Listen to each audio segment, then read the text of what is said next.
If you were a capable girl, you probably got missed. If you did well in school, if you didn't cause trouble, if you were labeled responsible, mature for your age, or like 9 going on 30, there's a very real chance your ADHD flew completely under the radar. In this video, I'm going to walk you through why capable women get missed with ADHD.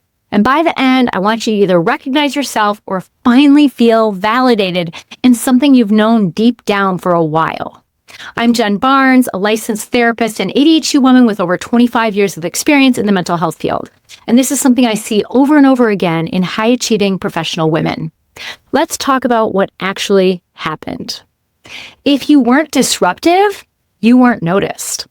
For decades, ADHD research and diagnostic criteria were built around little boys who couldn't sit still. So if you were quiet, daydreamed instead of acting out, or if you internalized instead of externalized, you didn't fit the stereotype and got missed. Many of the women I work with were good girls, and like me, they followed the rules. They figured out what teachers and parents wanted. They didn't want to disappoint anyone. And if you don't cause trouble, adults assume you're fine.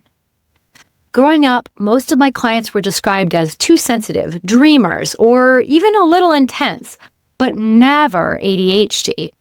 Even women with hyperactive presentation like me can get missed if that hyperactivity is actually hyperactive thoughts or is turned into overachievement instead of disruption. As a kid, I wasn't necessarily bouncing off classroom walls or getting up out of my chair. In fact, without knowing it, I was performing or masking to stay out of trouble. While I did get scolded for talking too much in class, I truly never got in trouble. And what I realize now from this is that when you're performing well enough, no one really notices you might need help, and they definitely don't ask the deeper questions that would help them spot ADHD. If this is landing for you, it's not because you were intentionally deceptive. None of us were. It's because you and your little girl self adapted. You figured out how to get by and stay out of trouble, maybe even achieving highly. And that adaptation didn't stop in childhood. You've been doing it ever since. It's just more evolved now. A lot of capable ADHD women didn't struggle until they met their match.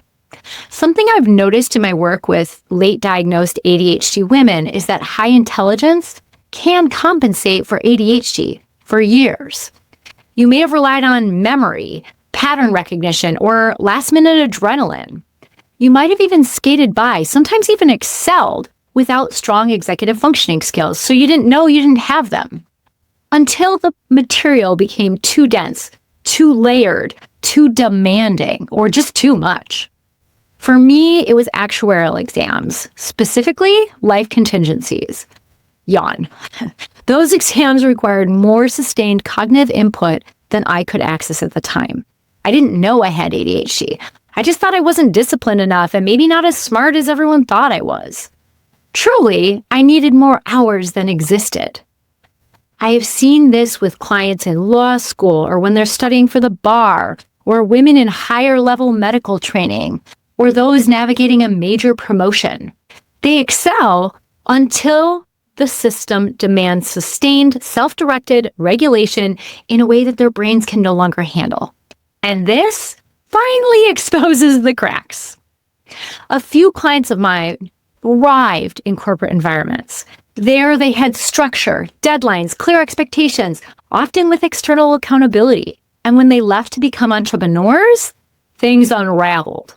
No external structure meant task paralysis, unfinished projects, a wealth of brilliant ideas with limited implementation.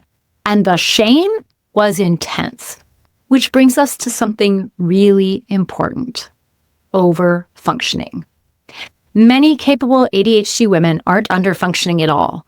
In fact, they're almost always overfunctioning. You might be too.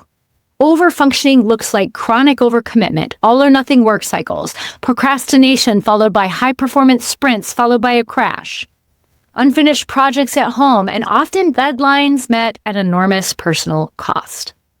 If this is you, you've probably learned to read the room, to anticipate people's need before they ask, to exceed expectations. That's not just personality, it's masking. You're coping. And masking is often fueled by good girl conditioning, which is fueled by patriarchy and neurotypical productivity standards.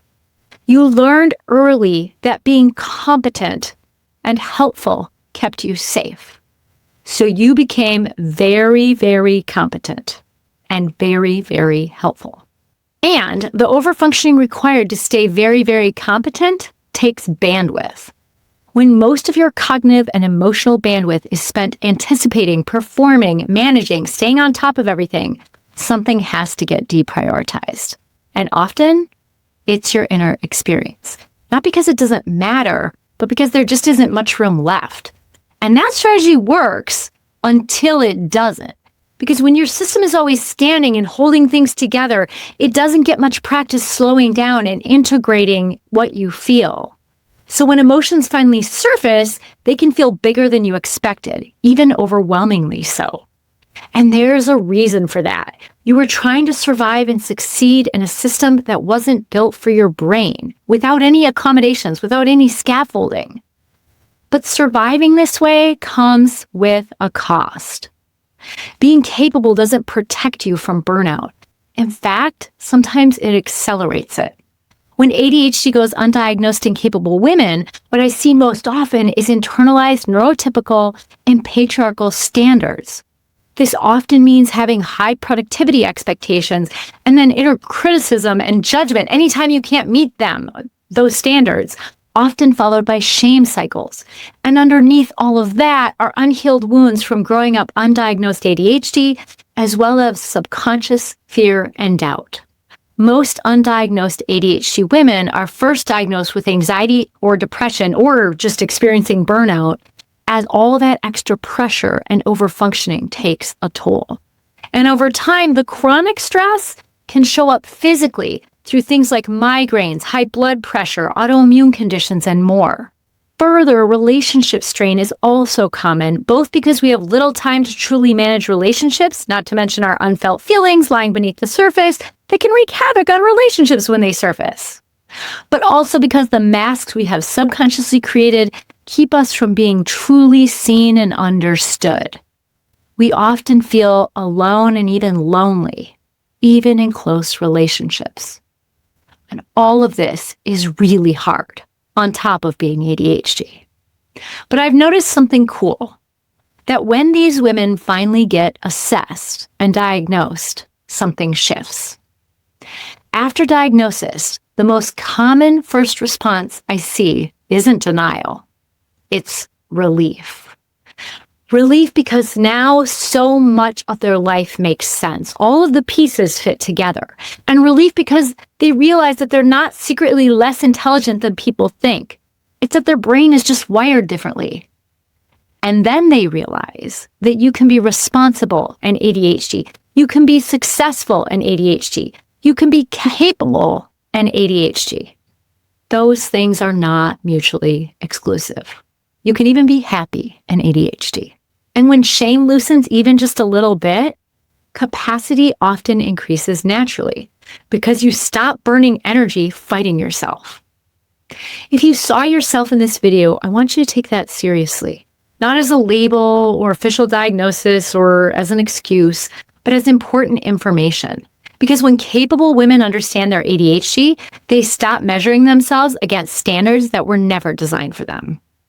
And when we ADHD women are free from the shame and the judgment, we're able to do the work we came here to do. We're able to change not just ourselves, not just our loved ones and our families, but our communities, our nations, and the world. And if this resonated, check out my video, ADHD Invisible Obstacles, How to Stop. Because understanding the hidden internal barriers is the next step in reducing burnout and increasing capacity in a sustainable way. I'll link it in the description, and it should pop up any moment on the screen. And if you're feeling that mix of relief and grief right now, just know that it makes sense. You didn't miss ADHD because you weren't struggling. You missed it because you were highly capable, and that deserves compassion. Thanks for watching. I'll see you in the next video. Take good care.